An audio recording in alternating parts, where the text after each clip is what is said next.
Elle n'arrêtait pas de dire, tu réagis de manière excessive. C'est juste du flirt.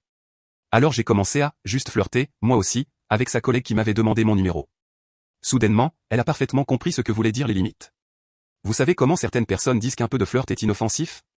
Eh bien, ma femme a décidé de prouver cette théorie lors d'un gala de charité samedi dernier, et à la fin de la soirée, j'avais appris que le mot « inoffensif » dépend entièrement de qui en donne la définition. Nous étions mariés depuis 3 ans. Amélie et moi nous sommes rencontrés par des amis communs, nous nous sommes fiancés au bout d'1 an et avons construit ce que je pensais être une vie solide ensemble. Elle travaillait dans le marketing. J'avais ma propre entreprise de conseil, et nous nous étions installés dans ce rythme confortable dans lequel les couples finissent par tomber. La plupart des jours étaient bons, certains étaient formidables. Quelques-uns étaient tendus, mais n'est-ce pas le cas de tous les mariages? Ce samedi soir-là, nous nous rendions à une collecte de fonds pour la recherche sur le cancer au Sofitel de Lyon-Bellecour. Un événement en tenue de soirée, le genre où les gens signent de gros chèques et se sentent bien dans leur peau. Amélie était éblouissante dans sa robe bleu marine, celle qui faisait toujours tourner les têtes. En entrant dans cette salle de bal avec elle à mon bras, j'ai ressenti cette fierté familière. Oui, c'est ma femme. L'endroit était bondé, peut-être 70 ou 80 personnes toutes habillées sur leur 31. Le champagne coulait à flot, des tables d'enchères silencieuses longeaient les murs. Amélie m'a embrassé sur la joue et a dit qu'elle allait se mêler aux invités. Je me suis dirigé vers le bar pour nous prendre des verres. Quand je suis revenu 5 minutes plus tard, elle était en pleine conversation avec un type près de la table des amuse-gueules. La trentaine, costume cher, posture assurée. Thomas quelque chose, j'allais l'apprendre plus tard. Le genre entrepreneur dans la technologie.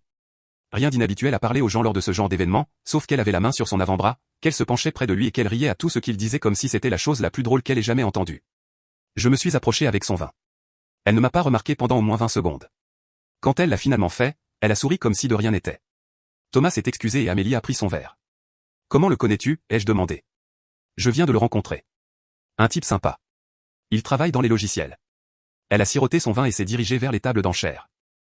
Je l'ai suivie, en essayant de chasser cette étrange sensation dans mon ventre. Peut-être que j'interprétais trop.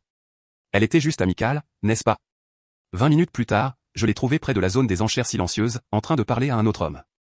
Même routine, elle jouait avec ses cheveux, touchait son bras, maintenait un contact visuel juste un peu trop longtemps. Ce type avait sa femme juste à côté de lui, l'air mal à l'aise. La femme a croisé mon regard de l'autre côté de la table.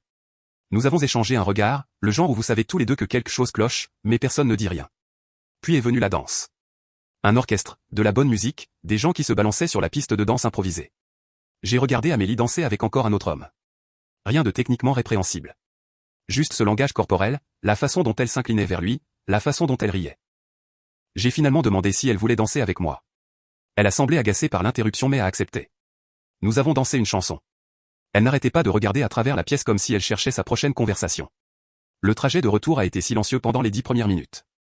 J'ai finalement brisé le silence. Tu as semblé vraiment t'amuser ce soir.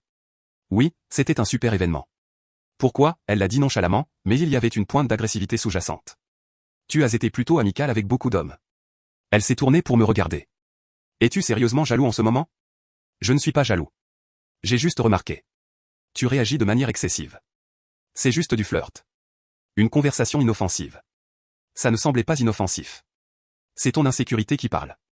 Je n'arrive pas à croire que tu essaies de contrôler avec qui je parle. J'ai immédiatement reculé. Désolé, je ne le pensais pas comme ça. Elle a semblé satisfaite de ma retraite, a allumé la radio et a changé de sujet. Affaire classée, apparemment. Quand nous sommes rentrés, elle est allée directement au lit. Je me suis versé un cognac et me suis assis sur le canapé, rejouant la soirée dans ma tête. Est-ce que je réagissais de manière excessive? Était-ce normal? Je ne voulais pas être l'un de ces maris contrôlants qui paniquent pour un rien. J'ai fini mon verre et je suis allé me coucher, mais la graine du doute était plantée. J'aurais dû faire confiance à mon instinct à ce moment-là. Cela m'aurait épargné 2 semaines d'apprentissage. Mardi soir, nous devions faire des courses. Naturalia sur l'avenue Foch. Une routine normale, rien de spécial. Nous cherchions des produits biologiques quand ce jeune homme, peut-être au début de la vingtaine, a demandé si nous avions besoin d'aide. Son badge indiquait Julien. Amélie s'est illuminée comme s'il lui avait offert 1 million d'euros. Elle l'a interrogé sur chaque légume du rayon. D'où ça vient? Comment savoir si c'est mûr? Que recommandez-vous? Je l'ai regardé toucher son bras 3 fois en 5 minutes. Je l'ai regardé pencher la tête.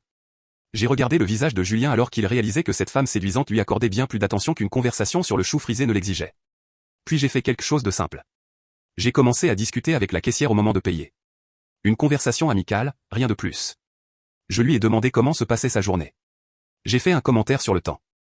Amélie est apparue à mon cou dans quelques secondes. On devrait y aller, a-t-elle dit, un peu trop fort. Sur le parking, j'ai abordé le sujet. Ce Julien était serviable. Ah oui? Je n'ai pas vraiment remarqué. Vraiment? Tu lui as parlé pendant 10 minutes. Elle s'est arrêtée de marcher. Qu'est-ce que ça veut dire? Rien. Juste une observation. Es-tu en train de dire que je flirtais avec lui? L'étais-tu? Le silence s'est étiré entre nous sur ce parking. Des voitures passaient, des gens poussaient des chariots. Un mardi soir normal pendant que nous avions cette conversation lourde de sens à côté de notre Peugeot. Je n'aime pas tonton, a-t-elle finalement dit. Je n'aime pas le 2 poids, 2 mesures. Ça a fait mouche. J'ai pu le voir sur son visage. Quel 2 poids, 2 mesures? Samedi soir. Tu as qualifié ton comportement de flirt inoffensif. Mais quand j'ai une conversation normale avec une caissière, tu marques pratiquement ton territoire. Elle a ouvert la bouche, l'a refermée, l'a rouverte. C'est complètement différent. Comment? Parce que je ne flirtais pas vraiment. Et tu étais clairement intéressé par cette fille. Je ne l'étais pas. Mais même si je l'avais été, en quoi cela serait-il différent de ce que tu fais? Elle est montée dans la voiture sans répondre. Nous sommes rentrés en silence. Cette nuit-là, allongé dans le lit, j'ai pris une décision.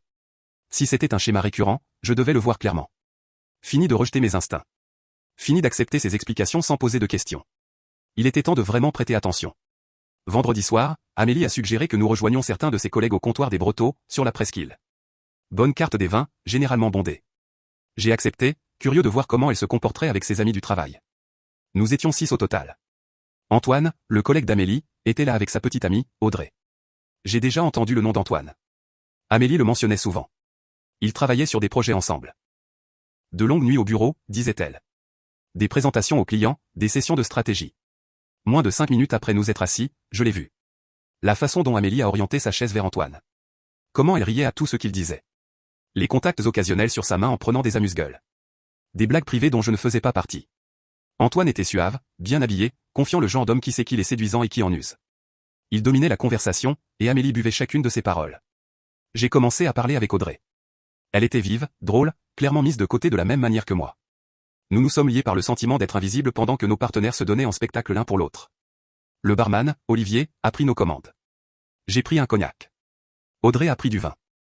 Nous avons échangé des histoires sur le trafic de Lyon et les sentiers de randonnée pendant qu'Amélie et Antoine tenaient le haut du pavé à l'autre bout de la table. Quand Amélie s'est excusée pour aller aux toilettes, Antoine l'a regardée s'éloigner. Pas un coup d'œil, un long regard. Audrey l'a remarqué aussi. Elle s'est penchée vers moi. Ils travaillent beaucoup ensemble. De longues nuits au bureau. La façon dont elle l'a dit portait une signification au-delà des mots. Oui. Amélie le mentionne. J'en suis sûr. Nous sommes restés avec ça un moment, 2 personnes reconnaissant quelque chose qu'aucune ne voulait nommer directement. Le groupe s'est séparé vers 23 heures. Les gens se dirigeaient vers leur voiture, se disant au revoir. Audrey a sorti une carte de visite et me l'a tendue. Envoie-moi un message si jamais tu veux prendre un café et te plaindre des heures de travail. Elle l'a dit amicalement, mais ses yeux avaient un but. J'ai mis la carte dans ma poche sans qu'Amélie le voie. Sur le chemin du retour, Amélie était pleine d'énergie, parlant de la super équipe, du plaisir de ses soirées. J'ai écouté sans commenter. Cette nuit-là, j'ai regardé la carte d'Audrey pendant 20 minutes. Juste une carte de visite, juste un café. Inoffensif, n'est-ce pas? Elle n'arrêtait pas de dire que c'était juste du flirt. Peut-être était-il temps que je comprenne ce que cela signifiait vraiment. Lundi matin, je me suis inscrit à la salle de sport. L'appart fitness sur le boulevard des Belges. Je ne m'étais pas entraîné régulièrement depuis 2 ans. Trouvant toujours des excuses, trop occupé, trop fatigué, Amélie avait besoin d'aide pour quelque chose. Toujours quelque chose. Plus maintenant. La salle était plus fréquentée que je ne l'avais prévu à 6 heures du matin. J'ai commencé sur un tapis de course, prenant mes marques. Le type à côté de moi me semblait familier. Après 1 minute, je l'ai reconnu. Grégoire Rousseau. Nous étions allés à l'université à Lyon ensemble. Je ne l'avais pas vu depuis des années. Nous avons rattrapé le temps perdu entre les séries. Il avait divorcé il y a 2 ans. Je l'ai surpris en train d'envoyer des messages à un type de son cours de yoga à 2 heures du matin, a-t-il dit sans amertume, énonçant simplement des faits. Je n'ai pas partagé ma situation, mais il a lu quelque chose sur mon visage. Quoi qu'il se passe, mec, la meilleure chose que tu puisses faire est de te concentrer sur toi. Je me suis engagé à venir 4 fois par semaine. Quand je suis rentré, Amélie dormait encore. Je ne lui ai pas fait son café. Une routine de 3 ans brisée d'un coup. Elle est descendue en peignoir. Où est mon café? Je n'ai pas eu le temps ce matin. Séance de sport matinale. Depuis quand vas-tu à la salle de sport? Depuis aujourd'hui. Quelque chose a changé dans son expression. De l'inquiétude? De la suspicion? Difficile à dire. Mercredi, Amélie posait des questions. Où j'allais si tôt? Qui je rencontrais à la salle? Pourquoi j'étais soudainement si concentré sur le fitness? J'ai gardé mes réponses simples. Je m'entraîne, c'est tout. Personne de spécial. J'essaie d'être en meilleure santé. Jeudi matin, elle m'a surpris. Elle a dit qu'elle voulait venir à la salle avec moi, voir ce que je faisais chaque matin. Je ne pouvais pas vraiment dire non sans déclencher une dispute, alors j'ai accepté. Nous sommes arrivés à l'appart fitness vers 6h30. L'endroit était animé. La foule habituelle du matin. Grégoire était au développé couché. Je les ai présentés rapidement. Grégoire a été poli, mais n'a pas beaucoup engagé la conversation. Un type intelligent. J'ai montré à Amélie les équipements, je l'ai aidé à s'installer sur une machine, mais j'ai remarqué qu'elle me regardait plus qu'elle ne s'entraînait. Chaque fois que je parlais à quelqu'un, elle regardait. Quand une femme m'a demandé si j'avais fini avec un poids, Amélie est apparue à côté de moi en quelques secondes. On a fini ici, a-t-elle demandé, assez fort pour que la femme entende. Sur le chemin du retour, elle en a parlé. Cette femme était plutôt amicale. Elle a posé une question sur un poids. Des trucs normaux de salle de sport. Elle était définitivement intéressée par plus que ça. J'ai failli rire. L'ironie était si épaisse qu'on aurait pu la couper au couteau. Même si c'était le cas, et alors? C'est juste une conversation amicale, n'est-ce pas? Inoffensif. Amélie est devenue silencieuse. Elle n'est plus venue à la salle avec moi. Mercredi après-midi, j'ai envoyé un message à Audrey. Salut, c'est Cédric de Vendredi. Cette session de plainte autour d'un café est toujours d'actualité? Elle a répondu en quelques minutes. Absolument. Starbucks de la rue de la République demain à midi? Parfait. On se voit là-bas. Vers l'heure du déjeuner, Amélie m'a envoyé un message. Qu'est-ce que tu fais? Je travaille. C'est la folie à ton bureau. Je risque d'être en retard ce soir. Antoine et moi devons finir une présentation pour un client. J'ai fixé ce message. Antoine et moi qui travaillons tard encore. Antoine, hein? Vous deux, vous travaillez encore tard? Ne commence pas. C'est juste le travail. Je sais. Juste en train de flirter avec les délais. Elle n'a pas répondu pendant 2 heures. J'ai souri à mon téléphone. La première fois que je ripostais, même subtilement. Jeudi à midi, je suis entré dans le Starbucks. Audrey était déjà là, assise à l'extérieur sur la terrasse. Vêtements de travail décontractés. Un sourire sincère quand elle m'a vu.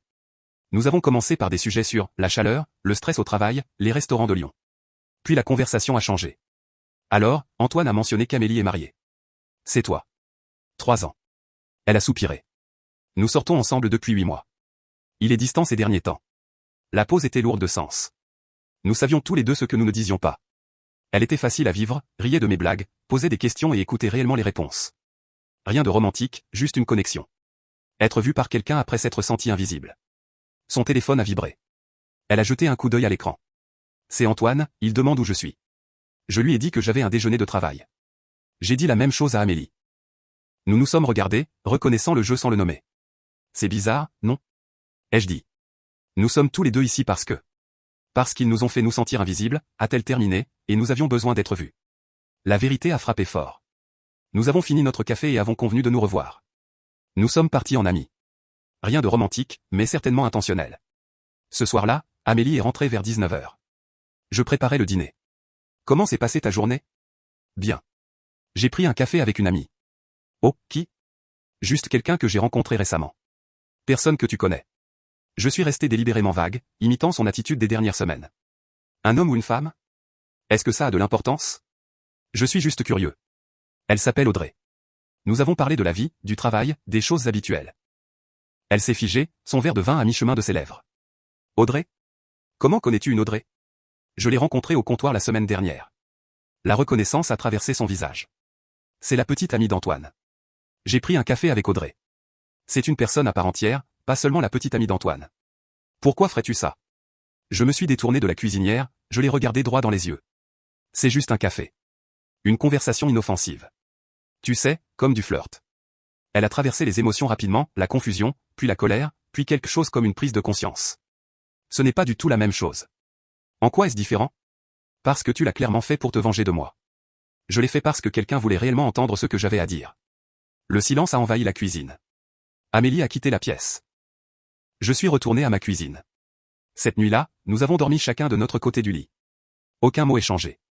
Vendredi après-midi, j'ai rencontré quelqu'un d'inattendu. Je prenais mon déjeuner dans une épicerie fine à Lyon quand j'ai entendu mon nom. Cédric? Cédric Walsh. Je me suis retourné. Raphaël, une amie d'Amélie de l'université. Je ne l'avais pas vue depuis peut-être 1 an. Raphaël. Salut. Comment vas-tu? Bien. Bien. Tu es seul ici?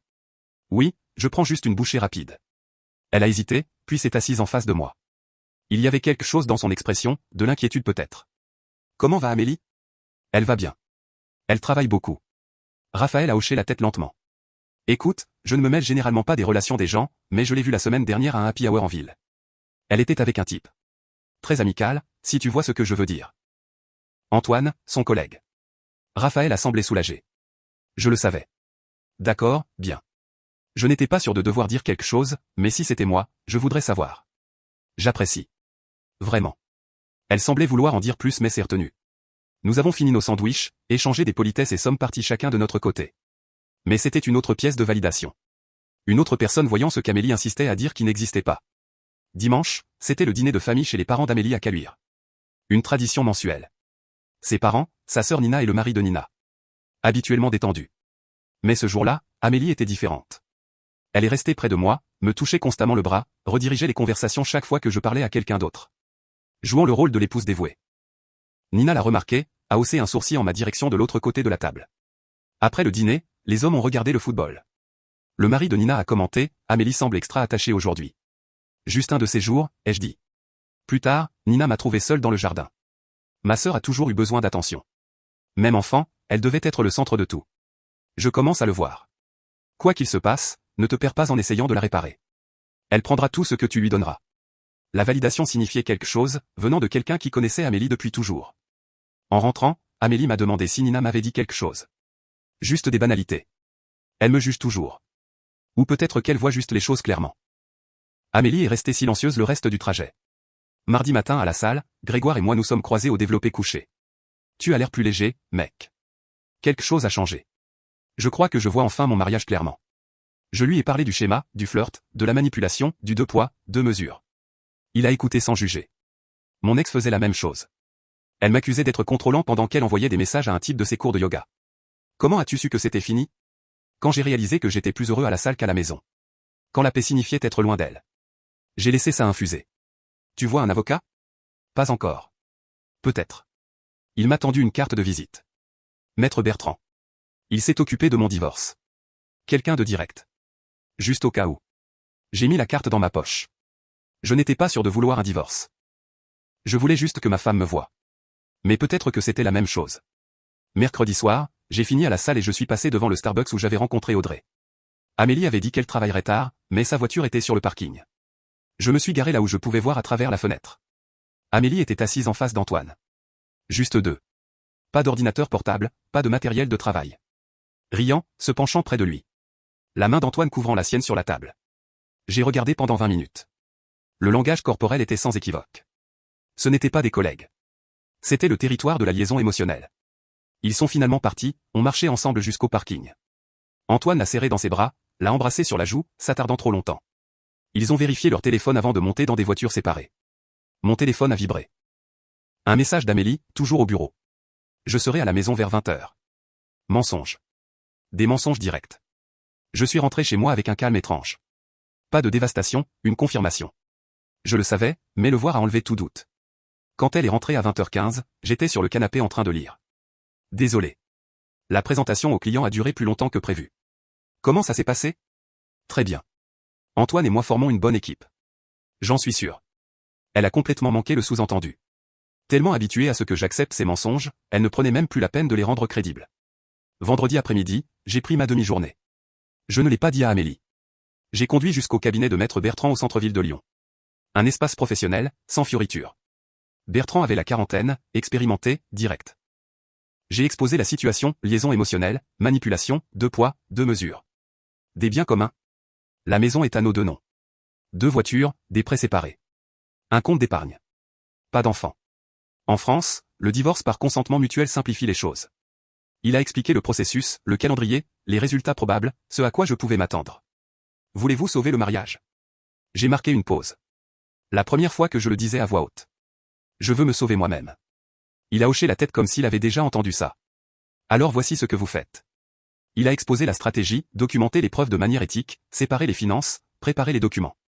Pas de précipitation, mais si je décidais, agir de manière décisive. Je suis parti avec un dossier de documents. Je n'ai encore rien déposé. Je voulais d'abord avoir une dernière conversation. Je n'essayais pas de la punir, j'essayais de me protéger de quelqu'un qui ne pouvait pas me voir comme digne de respect. Après avoir quitté le cabinet de Maître Bertrand, j'ai conduit jusqu'à un autre Starbucks, pas celui où j'avais vu Amélie avec Antoine, un endroit neutre. J'ai commandé un café noir et me suis assis dehors. Le dossier sur la table à côté de moi. Un couple est passé en se tenant la main, riant de quelque chose. Ils avaient l'air heureux, vraiment connectés. Je me suis souvenu quand Amélie et moi étions comme ça. Au début de notre relation, tout semblait facile. Quand est-ce que ça a changé? Peut-être que ça n'a pas changé. Peut-être que j'ai juste commencé à remarquer ce qui avait toujours été là. Son besoin d'attention. La façon dont elle testait les limites. Comment elle flirtait avec le serveur même lors de notre premier rendez-vous, et je trouvais ça mignon. Confiant.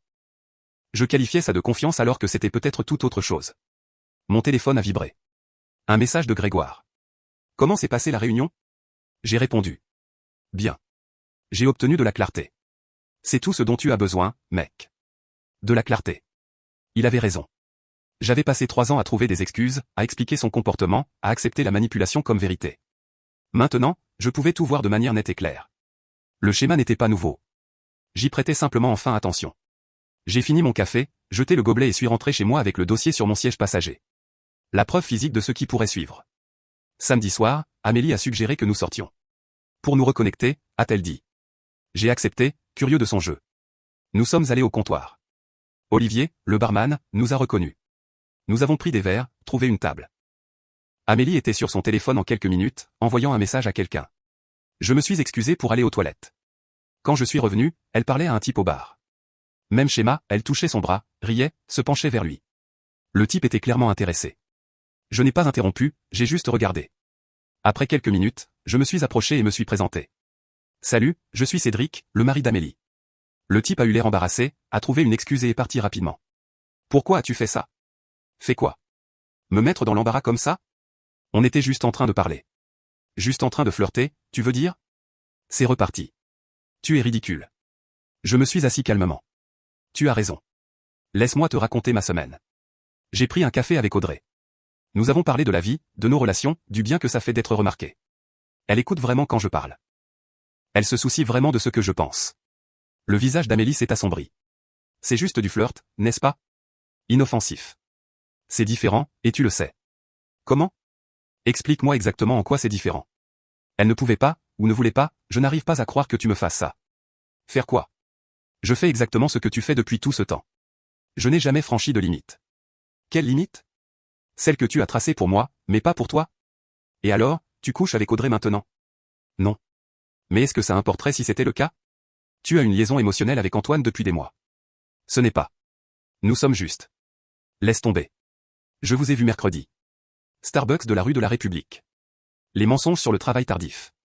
Sa main sur la tienne. La façon dont vous vous regardiez. Elle est devenue blême. Tu m'as suivi? J'ai observé un schéma. La même chose que tu me demandes d'ignorer chez toi. Elle a essayé les larmes. Je n'ai jamais voulu te faire de mal. Mais tu l'as fait. À plusieurs reprises. Et quand je l'ai remarqué, tu m'as traité de contrôlant. Un lourd silence à notre table. D'autres personnes riaient, parlaient, passaient des soirées normales pendant que la nôtre s'effondrait. J'ai fini mon verre et je me suis levé. Je rentre à la maison. Tu peux venir avec moi, ou tu peux rester et trouver quelqu'un d'autre avec qui flirter. Quoi qu'il en soit, ce nous, tel qu'il était, est terminé. Je suis sorti, la laissant assise là. Olivier, le barman, m'a fait un léger signe de tête en passant. Je me suis arrêté au bar, j'ai réglé ma note, pendant qu'Amélie était toujours assise à la table. Dure soirée, a dit Olivier doucement. La fin d'un long schéma. Il a hoché la tête comme s'il comprenait. Je travaille ici depuis 5 ans. J'ai vu beaucoup de couples. Certains s'en sortent, d'autres non. Ceux qui ne s'en sortent pas ont généralement une personne qui ne voit pas ce qu'elle a jusqu'à ce que ce soit parti. Il m'a tendu le reçu. J'ai laissé de l'argent liquide, y compris un pourboire généreux. Merci pour la perspective. Prends soin de toi, mec. Je suis allé à ma voiture, je me suis assis au volant pendant 1 minute et j'ai ressenti un calme étrange. Ni en colère, ni triste, juste lucide sur ce qui devait se passer. 20 minutes plus tard, des phares ont balayé mon rétroviseur. Amélie se garait dans l'allée. Elle est entrée, le mascara coulé, les yeux rouges, et est montée directement à l'étage sans un mot. Je suis resté sur le canapé, j'ai pris un livre que j'essayais de lire depuis des semaines mais pour lequel je n'avais jamais eu la concentration. Maintenant, j'ai lu 3 chapitres d'affilée, je me suis endormi vers minuit. Dimanche matin, je me suis réveillé sur le canapé. J'ai entendu Amélie rentrer vers 2 heures. Elle avait dormi dans la chambre. À 7 heures, j'étais douché, habillé, le café prêt. Elle est descendue en peignoir, les yeux gonflés d'avoir pleuré. Nous devons parler. En effet. Je me suis assis à la table de la cuisine, le dossier manie devant moi. Elle l'a vu et s'est figée. Qu'est-ce que c'est? Des options. Des voies à suivre. Elle s'est assise, effrayée maintenant. Je ne veux pas de divorce. Alors tu dois comprendre quelque chose. Tu ne peux pas continuer à tester les limites et appeler ça inoffensif tout en contrôlant les miennes et appeler ça de l'amour. Je sais. Je suis désolé. Je vais changer. J'ai déjà entendu ça. Après le gala, après Naturalia, après chaque fois que je l'ai mentionné. Cette fois, c'est différent. Tu as raison. C'est différent. Parce que cette fois, c'est moi qui suis différent. J'ai fait glisser le dossier sur la table. Ce sont des papiers de divorce. Pas encore déposés, mais prêts. Elle l'a ouvert, a commencé à pleurer plus fort. Je ne veux pas les utiliser, mais je le ferai si nécessaire. Que veux-tu? Je veux que tu comprennes ce que tu as fait. Le flirt, la manipulation, le 2 poids, 2 mesures. J'ai passé en revue chaque incident, le gala de charité avec Thomas et les autres, Naturalia avec Julien, le comptoir avec Antoine, les sessions de travail tardives, les mensonges sur mercredi. Elle a essayé de se défendre pour chacun. Je les ai calmement réfutés tous. Tu n'arrêtais pas de dire, tu réagis de manière excessive. C'est juste du flirt. Alors, j'ai commencé à juste flirter moi aussi. Avec Audrey, oui. Et soudainement, tu as parfaitement compris ce que voulaient dire les limites. Ça semblait différent parce que c'était toi qui le subissais. C'est la seule différence. Le silence s'est étiré entre nous, 3 ans de mariage en jeu, que se passe-t-il maintenant? Ça dépend de toi. Veux-tu vraiment ce mariage, ou veux-tu la sécurité d'un mari tout en jouant à la célibataire? Je te veux toi. Je nous veux nous. Alors prouve-le. Une thérapie. Une transparence totale. Des limites strictes avec Antoine. Fini de me manipuler quand je remarque que quelque chose ne va pas, elle a hoché la tête désespérément. Et si l'une de ces choses se reproduit si tu franchis ces limites, si tu me testes, si tu me fais sentir fou de faire confiance à mes propres yeux, ces papiers seront déposés. Pas de seconde chance. D'accord. Oui. Je le ferai. Nous commençons demain. J'ai déjà trouvé un thérapeute. Le rendez-vous est à 16h. Je lui ai montré que j'avais tout planifié. Ce n'était pas du bluff. Au cours des 2 semaines suivantes, les choses ont changé. Amélie est allée en thérapie avec moi. Elle a envoyé un message à Antoine pour créer une distance professionnelle. Elle a commencé à être présente à la maison au lieu d'être toujours sur son téléphone. La première séance de thérapie était gênante. Le cabinet du docteur Pascal Charon dans le centre de Lyon. Des meubles confortables, le genre d'espace neutre conçu pour que les gens s'ouvrent. Nous nous sommes assis aux extrémités opposées d'un canapé. Le docteur Charon nous a demandé à chacun de décrire le problème de notre point de vue. Amélie a commencé. Elle a dit qu'elle avait fait des erreurs, qu'elle s'était laissée emporter par l'attention des autres, qu'elle n'avait pas réalisé à quel point cela m'affectait. Elle a pleuré, semblait sincère. Quand ce fut mon tour, j'ai fait simple. Je me sentais invisible. Quand je l'ai mentionné, on m'a dit que je réagissais de manière excessive. Quand j'ai eu le même comportement, soudainement, c'était un problème. Le docteur Charon a demandé à Amélie ce qu'elle entendait par là. Amélie m'a regardé. Que je t'ai fait ressentir ce que j'ai ressenti quand tu as pris un café avec Audrey. Oui. C'était un début. Petit mais réel. À la fin de la première semaine, j'ai remarqué quelque chose. Ma routine matinale avait complètement changé. Avant, je me réveillais, je préparais d'abord le café d'Amélie, je vérifiais son emploi du temps, je m'assurais qu'elle avait tout ce dont elle avait besoin avant même de penser à moi.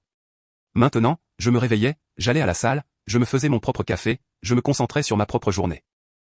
Et Amélie gérait, se faisant son propre café, gérant sa propre matinée. C'était une si petite chose, mais ça représentait tout. L'indépendance n'est pas de l'égoïsme, c'est nécessaire. À la salle, Grégoire m'a demandé comment ça allait. Elle essaie. Elle essaie vraiment. Mais est-ce que tu guéris, ou tu la surveilles simplement? Bonne question. Je n'avais pas encore de réponse. Nous avons terminé nos séries dans un silence confortable. Puis Grégoire a repris la parole. Tu sais ce que j'ai appris de mon divorce? Tu ne peux pas réparer quelqu'un qui ne pense pas être brisé, mais tu ne peux pas non plus réparer une relation tout seul. Alors, que fais-tu? Tu décides avec quoi tu peux vivre, ce que tu mérites, et tu maintiens cette ligne. Il a attrapé sa bouteille d'eau, s'est dirigé vers les vestiaires, puis s'est retourné. Une dernière chose. Si tu restes parce que tu as peur de partir, c'est la mauvaise raison. Si tu restes parce que tu vois un vrai changement et que tu veux essayer, c'est différent. J'ai réfléchi à ça en terminant mon entraînement. Voyais-je un vrai changement ou juste un comportement temporaire? Le temps le dirait. Mais au moins maintenant, je connaissais la différence. J'ai rencontré Audrey pour un café une dernière fois. Je lui ai dit qu'Amélie et moi suivions une thérapie. Merci d'avoir été un miroir quand j'en avais besoin, ai-je dit. Antoine et moi avons rompu. C'est drôle comme on voit les choses clairement une fois que quelqu'un vous tend un miroir. À la maison, nous avons eu notre première vraie conversation depuis des mois. Amélie a préparé le dîner. Pas de téléphone à table. Je n'ai jamais vu ça comme du flirt, a-t-elle dit. J'aime juste me sentir séduisante. Désirée. Et tu ne pouvais pas ressentir ça de ma part? Si. Je suis juste devenu accro à l'attention. C'était honnête. Pour la première fois depuis une éternité. J'ai parlé de me sentir invisible, d'être contrôlé tout en étant traité de contrôlant. Elle a écouté. Vraiment écouté. Pas de promesse de perfection, juste un engagement de prise de conscience. La deuxième semaine était différente. Mardi soir, nous avons cuisiné ensemble. Rien d'extraordinaire, juste des pâtes et une salade, mais nous nous déplacions dans la cuisine comme avant. Elle m'a demandé comment s'était passée ma journée. Je lui ai demandé la sienne. Une conversation normale entre deux personnes qui se souciaient réellement des réponses. Mercredi, elle est rentrée avec des fleurs pour moi. Elle a dit qu'elle les avait vues et qu'elle avait pensé à moi. Un petit geste, mais il a fait son effet. Jeudi soir, nous étions sur le canapé à regarder quelque chose sur Netflix quand elle a mis sur pause. J'ai besoin de te dire quelque chose. Je me suis préparé. D'accord. Antoine m'a envoyé un message hier, il m'a demandé si je voulais prendre un verre après le travail. J'ai dit non. Je lui ai dit que je travaillais sur mon mariage et que je devais garder les choses professionnelles.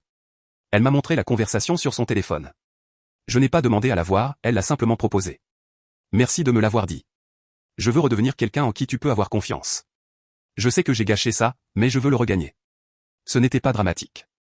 Pas de grandes déclarations, juste de l'honnêteté, le genre qui compte plus que les promesses. 2 semaines plus tard, j'étais à la salle, courant sur le tapis de course, pensant à tout ce qui s'était passé. On dit qu'un peu de flirt est inoffensif. Peut-être que ça l'est, quand les deux personnes sont d'accord sur ce que cela signifie. Mais quand inoffensif, d'une personne fait que l'autre se sent sans valeur, quelque chose est brisé. Je ne sais pas si notre mariage va durer. Nous essayons vraiment, mais j'ai appris quelque chose d'important, je préfère être seul qu'invisible. Et au moment où j'ai commencé à me traiter comme si j'avais de l'importance, tout le monde l'a fait aussi. Même elle. Mon téléphone a vibré. Un message d'Amélie, à la maison dans 30 minutes. On cuisine ensemble ce soir? J'ai souri. J'ai répondu, à tout à l'heure. Parfois, la seule façon d'enseigner les limites à quelqu'un est d'en avoir soi-même. Il s'avère que ce n'est pas être contrôlant. C'est juste le respect de soi.